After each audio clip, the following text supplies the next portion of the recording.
السلام عليكم ورحمة الله. بسم الله الرحمن الرحيم. الحمد لله رب العالمين. الصلاة والسلام على أشرف المرسلين وعلى آله وأصحابه أجمعين. ഇമാം ഹസൻ അൽ ബസരി റഹ്മത്തുള്ളാഹി അലൈഹി അദ്ദേഹം ഒരിക്കൽ പറഞ്ഞു, ഒരു കാലം വരും, അന്ന് നിങ്ങൾ പള്ളിയിൽ കയറി നോക്കിയാൽ ഒരുപാട് ആളുകൾ നമസ്കരിക്കാനുണ്ടാകും. അവർ ഇമാമിന്റെ പിന്നിൽ നിന്ന് നമസ്കരിക്കുന്നുണ്ടാകും. പക്ഷേ അവരിൽ വളരെ കുറച്ചു പേർ മാത്രമേ ഖുശൂഓടുകൂടി അത് ആകുന്നവരായിട്ടുണ്ടാവുകയുള്ളൂ. അവരിൽ കുറച്ചുപേർ മാത്രമേ ഹൃദയത്തോടുകൂടി അത് ചെയ്യുന്നവരായിട്ടുണ്ടാവുകയുള്ളൂ എന്ന് പറയുകയുണ്ടായി. എനിക്ക് തോന്നുന്നു നമ്മുടെ ഈ കാലഘട്ടം അത്തരമൊരു കാലഘട്ടമാണോ എന്ന് നമ്മൾ സംശയിക്കണം. പറയുന്ന ഞാനടക്കം നമ്മളെല്ലാവരും ആലോചിച്ച് നോക്കിയാൽ, ഒരു ആത്മപരിശോധന നടത്തിയാൽ, നമ്മുടെ നമസ്കാരത്തിന് നാം എത്ര ശ്രദ്ധ കൊടുക്കുന്നു എന്നത് ഒരു വലിയ പ്രശ്നം തന്നെയാണ്. നബി സല്ലല്ലാഹു അലൈഹി വസല്ലം പറഞ്ഞു, ചില ആളുകൾ നമസ്കരിച്ചാൽ അവർക്ക് നമസ്കാരത്തിന്റെ 1/4 ഉണ്ടാവുക, ചില ആളുകൾക്ക് അതിന്റെ 1/3 ഉണ്ടാവുക, ചിലർക്ക് പകുതിയേ ഉണ്ടാവുള്ളൂ. അല്ലെങ്കിൽ നേരെ തിരിച്ച്, ചില ആളുകൾക്ക് പകുതിയേ ഉണ്ടാവുള്ളൂ, ചിലർക്ക് 1/3 ഉണ്ടാവുക, ചിലർക്ക് 4/1 ഉണ്ടാവുക. ചില ആളുകൾക്ക് ഒട്ടും ഉണ്ടാവില്ല. നമസ്കരിച്ചിട്ടുണ്ടാകും, പക്ഷെ നമസ്കാരം തീരെ അവരുടെ റെക്കോർഡിൽ നമസ്കാരം തീരെ രേഖപ്പെടുത്തിയിട്ടുണ്ടാവില്ല. എന്ന് പറഞ്ഞാൽ ലിൽ ഇൻസാനി മാ വഅ എന്നതാണ് ഒരു ചൊല്ല്. അതായത് എത്രയാണോ ഒരുത്തൻ ശ്രദ്ധിച്ചത്, നമസ്കാരത്തിൽ എത്രയാണോ ഒരുത്തന്റെ ഹൃദയ സാന്നിധ്യം ഉണ്ടായിരുന്നത്, അത്രയേ നമസ്കാരം കിട്ടുള്ളൂ. ഇപ്പൊ 4 റക്അത്തുള്ള നമസ്കാരം ഒരു പക്ഷെ നമ്മൾ നിർവഹിക്കുന്നുണ്ടാകും, പക്ഷെ നമുക്കൊരു റക്അത്തിന്റെ കഷ്ണം അല്ലെങ്കിൽ ഒരു റക്അത്തിന്റെ ഒരു മൂല ഇത്രയൊക്കെ നമുക്ക് കിട്ടിയിട്ടുണ്ടാവുള്ളൂ. കാരണം എന്താന്ന് വെച്ചാൽ, കൈ കെട്ടിയതിനു ശേഷം പിന്നെ നമ്മൾ ലോകം മുഴുവൻ സഞ്ചരിച്ച് നമ്മുടെ ബിസിനസ്സും നമ്മുടെ ജോലിയും നമ്മുടെ കുടുംബവും നമ്മുടെ ചുറ്റുവട്ടവും പരിസരവും എല്ലാ പ്രശ്നങ്ങളും, കിട്ടാനുള്ള കടവും കൊടുക്കാനുള്ള കടവും ഒക്കെ ഓർമ്മ വന്ന് അവസാനം സലാം വീട്ടുന്നതിന് തൊട്ടടുത്തായിരിക്കും നമുക്ക് ഓർമ്മ വരിക, അല്ല ഞാൻ നമസ്കാരത്തിലായിരുന്നല്ലോ എന്ന് ഓർമ്മ വരിക. ഇങ്ങനെ നമസ്കരിച്ചാൽ, അവരെ കുറിച്ചാണ് ഉമർ ബിൻ ഖത്താബ് റളിയല്ലാഹു അൻഹു പറഞ്ഞത്, 60 വർഷം നമസ്കരിച്ച ഒരാൾ ഒരു പക്ഷെ അള്ളാഹുവിന്റെ അടുക്കൽ വരും. 60 വർഷം മുടങ്ങാതെ നമസ്കരിച്ചിട്ടുണ്ടാകും. പക്ഷേ ഈ 60 വർഷത്തെ നമസ്കാരവും അയാളെ സംബന്ധിച്ചിടത്തോളം ഒരു ഫലവും ചെയ്യുകയില്ല. നബി സല്ലല്ലാഹു അലൈഹി വസല്ലം അതിനെക്കുറിച്ച് താക്കീത് ചെയ്തത്, ആ നമസ്കാരമൊക്കെ അവന്റെ മുഖത്തേക്ക് വലിച്ചെറിയും. നമ്മൾ വളരെ ശ്രദ്ധിക്കേണ്ട ഗൗരവപ്പെട്ട ഒരു വിഷയമാണ്. കാരണം എന്താന്ന് വെച്ചാൽ, നമസ്കാരത്തെ കുറിച്ചാണ് ആദ്യം ചോദ്യം ചെയ്യപ്പെടുക പരലോകത്ത്. മഹ്ശറിൽ അള്ളാഹു ആളുകളെ വിചാരണക്കെടുക്കുമ്പോ ആദ്യം വിചാരണക്കെടുക്കുക നമസ്കാരമാണ്. നമസ്കാരം ശരിയായാൽ പിന്നെ ബാക്കി കർമ്മങ്ങൾക്കൊക്കെ ഫലം ഉണ്ടാവും. നോമ്പ്, സകാത്ത്, ഹജ്ജ്, നമ്മുടെ പെരുമാറ്റ മര്യാദകൾ, നമ്മുടെ അയൽപക്ക ബന്ധങ്ങൾ, നമ്മുടെ സദക്കകൾ, ഇതിനൊക്കെ ഫലം കിട്ടണമെങ്കിൽ, ഇതൊക്കെ തൂക്കി നോക്കപ്പെടണമെങ്കിൽ നമസ്കാരം ശരിയാവണം. ഇദാ സലുഹത് സലുഹ സാഇറു അമലിഹി. നമസ്കാരം ശരിയായാൽ മറ്റു ബാക്കി എല്ലാ പ്രവർത്തനങ്ങളും സ്വീകരിക്കപ്പെടും. ഇനി നമസ്കാരത്തിന്റെ കണക്ക് നോക്കുമ്പോ, നമ്മുടെ നമസ്കാരത്തിൽ അള്ളാഹു പറഞ്ഞ രൂപത്തിലുള്ള നമസ്കാരം ഇല്ലെങ്കിൽ പിന്നെ ബാക്കി കർമ്മങ്ങൾ കൊണ്ട് ഒരു ഫലവും ഇല്ലാണ്ടാവും. എന്ന് പറഞ്ഞാൽ ബാക്കി കർമ്മങ്ങൾ നോക്കുകയേ ഇല്ല. ഒന്ന് ആലോചിച്ച് നോക്കുക, നമ്മൾ പരലോകത്ത് നമ്മൾ ഇത്രയും കാലമൊക്കെ ഈമാനോടും ഇഖ്ലാസോടും കൂടി ഭൂമിയിൽ ജീവിച്ചു എന്ന് നമ്മൾ സ്വയം തന്നെ ഇങ്ങനെ മേനി നടിച്ച് നടന്നിട്ട് പരലോകത്തെത്തി നമ്മുടെ കണക്ക് നോക്കുമ്പോ, നമ്മുടെ പുസ്തകം എടുത്ത് നോക്കുമ്പോ, നമസ്കാരം രേഖപ്പെടുത്തപ്പെട്ടിട്ടില്ലെങ്കിൽ, അത് കൃത്യമായിട്ടില്ലെങ്കിൽ, അതിന്റെ യഥാവിധി നിർവഹിച്ചവരുടെ കൂട്ടത്തിൽ നാം ഉൾപ്പെട്ടിട്ടില്ലെങ്കിൽ, മറ്റെല്ലാ കർമ്മങ്ങളും പാഴായി പോകുന്ന ഒരു അവസ്ഥയെക്കുറിച്ച് നമ്മൾ ആലോചിച്ച് നോക്കിയാൽ അതിനേക്കാളും വലിയ നഷ്ടം വേറെയില്ല. അതുകൊണ്ട് നമസ്കാരം ഒന്ന് ശരിയാക്കണം നമ്മൾ എല്ലാവരും. ഞാൻ പറയുന്നു, ഈ ഒരു കുറച്ച് കാര്യങ്ങൾ ഞാൻ ഇപ്പൊ ഇവിടെ പറയും. ഇത് നമ്മളെല്ലാവരും, ഞാനടക്കം നമ്മളെല്ലാവരും ശ്രദ്ധയോടെ കേൾക്കണം, വളരെ ആത്മാർത്ഥതയോടെ ഇത് മനസ്സിലാക്കണം. പറ്റുമെങ്കിൽ നിങ്ങൾക്ക് എഴുതാൻ പറ്റുമെങ്കിൽ എഴുതി വെച്ചോ, എന്നാലും വേണ്ടൂല. അല്ല, റെക്കോർഡ് ചെയ്യാൻ പറ്റുമെങ്കിൽ റെക്കോർഡ് ചെയ്തോ. എന്നിട്ട് എല്ലാ ദിവസവും ഇതിങ്ങനെ കേട്ടാൽ, ചിലപ്പോഴൊക്കെ നമ്മൾ ഇത് കേൾക്കും, ഇടക്കിടക്ക് കേൾക്കുന്നുണ്ട്, പക്ഷെ കേട്ടിട്ട് നമ്മൾക്ക് കുറച്ച് കഴിയുമ്പോ ഇത് നമ്മൾ മറന്നുപോകും. അതുകൊണ്ട് നമസ്കാരത്തെ കുറിച്ച് ആളുകൾ ശരിക്കും 5 രൂപത്തിലാണ് ആളുകൾ നമസ്കരിക്കുക, അല്ലെങ്കിൽ 5 വിഭാഗങ്ങളാണ് നമസ്കാരത്തെ കുറിച്ച് ഉണ്ടാവുക.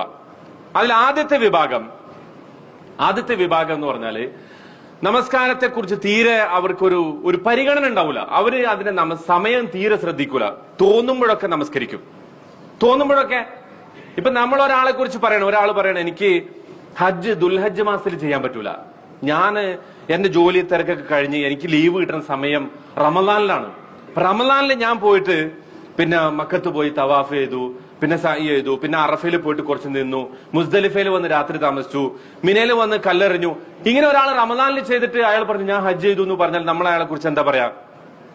അയാള് ഹജ്ജിനെ കുറിച്ചും അയാൾക്ക് അറിഞ്ഞുകൂടാ, ദീനിനെ കുറിച്ചൊരു വിവരമില്ല, അയാളുടെ ഹജ്ജ് സ്വീകരിക്കയില്ല. പക്ഷെ നമസ്കാരം, ഒരാൾ നമസ്കാരത്തെ കുറിച്ച് സുബഹിക്ക് കിടന്നുറങ്ങിയിട്ട് ഒരാൾ 7 മണിക്ക് എഴുന്നേറ്റ് നമസ്കരിച്ച ആളെ കുറിച്ച് നമ്മൾ എന്തേ അങ്ങനെ പറയാത്തത്? സുബഹിയുടെ സമയത്ത് അയാൾ കിടന്നുറങ്ങി, എന്നിട്ട് 7 മണിക്ക് എഴുന്നേറ്റ് നമസ്കരിച്ചപ്പോ അയാളെ കുറിച്ച് അയാൾ നമസ്കാരം ഉള്ളവനാണെന്ന് പറയുന്നു.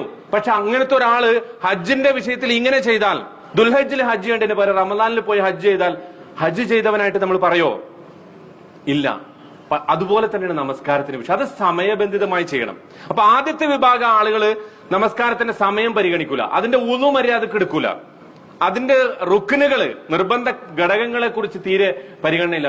സുജൂദിലും ഒക്കെ അടങ്ങുക എന്നൊക്കെയുള്ളത് അതിന് ഒരുപാട് റുക്കിനുണ്ടല്ലോ, അതൊക്കെ നമുക്കറിയാം വിശദമായിട്ട്. അതുകൊണ്ട് ഞാൻ അതിലേക്ക് ഇപ്പൊ പോകുന്നില്ല, സമയവും ഇല്ല അതിന്. ഇതൊക്കെ പാഴാക്കും. തീരെ അവർക്ക് നമസ്കാരത്തിൽ ഖുശൂ ഉണ്ടാവൂല. ഇതാണ് ഒന്നാമത്തെ വിഭാഗം. അവർക്കാണ് അള്ളാഹു പറഞ്ഞത് ഫവൈലുൽ ലിൽ മുസല്ലീൻ. അവർ നമസ്കരിക്കും, പക്ഷെ ആ നമസ്കാരത്തിന് തന്നെ അവർക്ക് എന്തുണ്ട്? ശിക്ഷയുണ്ട്. നമസ്കരിച്ചിട്ടും ശിക്ഷ ലഭിക്കുന്ന വിഭാഗമാണ് ഒന്നാമത്തെ ആളുകൾ. കാരണം അതിന്റെ സമയത്തെക്കുറിച്ച് പരിഗണനയില്ല, അതിന്റെ റുക്കനുകളെ കുറിച്ച് പരിഗണനയില്ല, അതിന്റെ ഷർത്തായിട്ടുള്ള വുളു കൃത്യമായി ചെയ്യൂല. ഇതൊക്കെ പാഴാക്കും.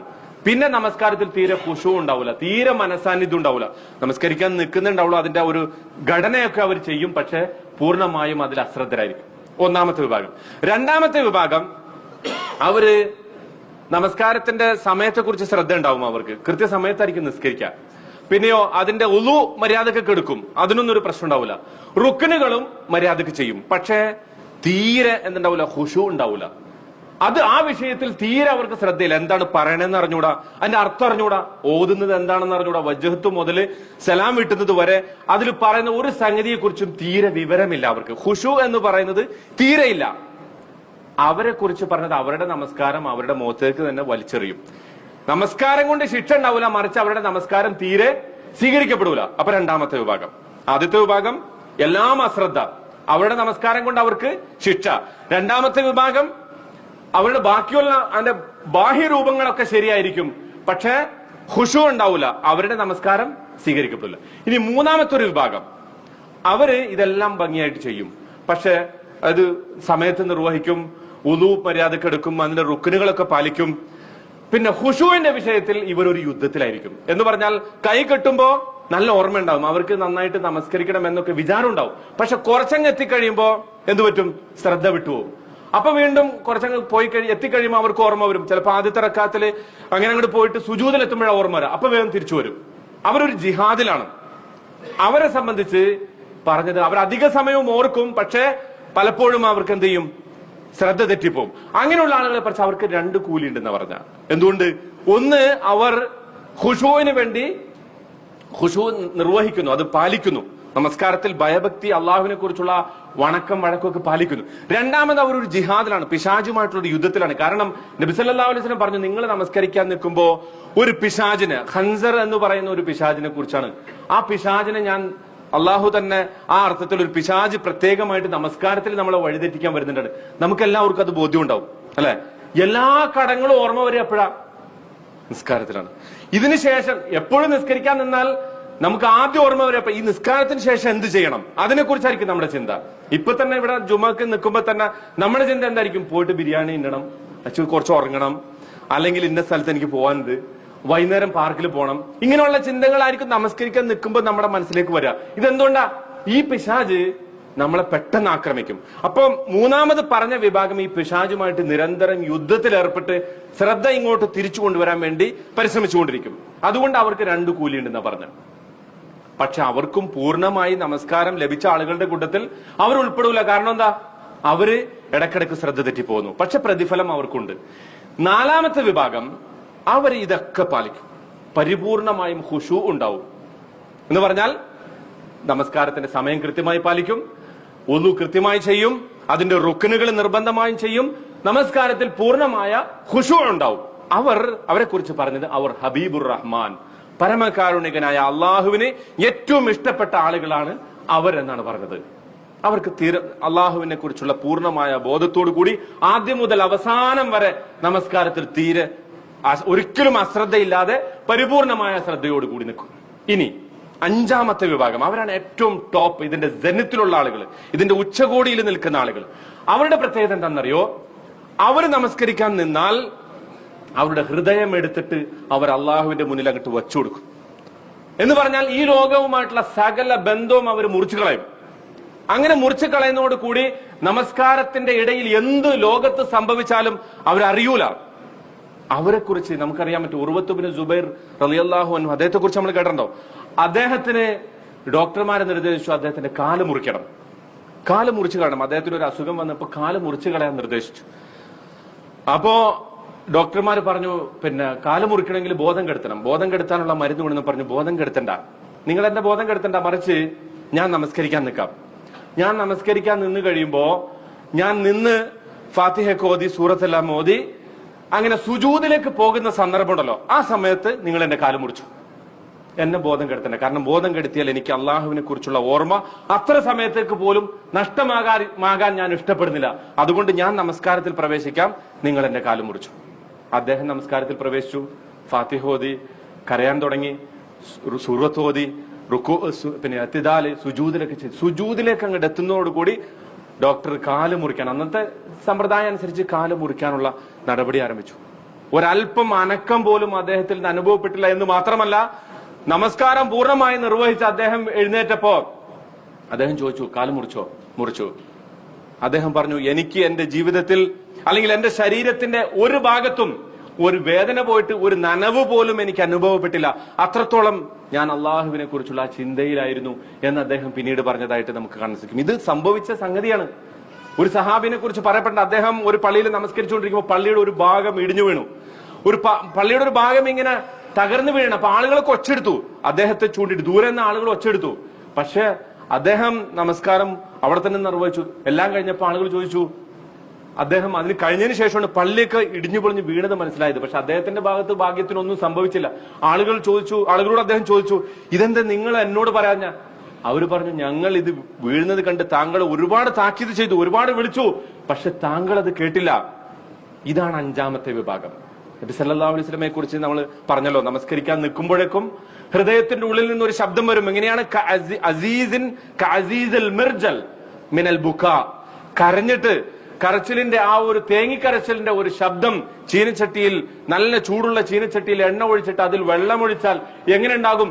അതുപോലത്തെ ഒരു ശബ്ദം.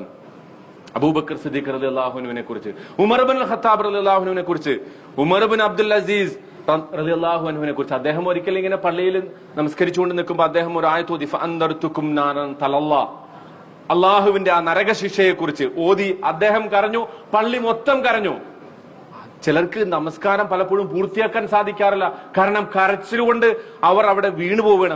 അവരെ സംബന്ധിച്ചിടത്തോളം അവരുടെ ശ്രദ്ധ മുഴുവൻ ഭൂമിയിൽ നിന്ന് വിട്ടുപോകുന്നു. നമ്മൾ ആലോചിച്ച് നോക്കുക, നമ്മൾ ഇതിലേതിലാ പെടുക? ഏറ്റവും ചുരുങ്ങിയത് മൂന്നാമത്തെ വിഭാഗത്തിലെങ്കിലും നമ്മൾ പെട്ടിട്ടില്ലെങ്കിൽ നമ്മുടെ കാര്യം കഷ്ടമാണ്.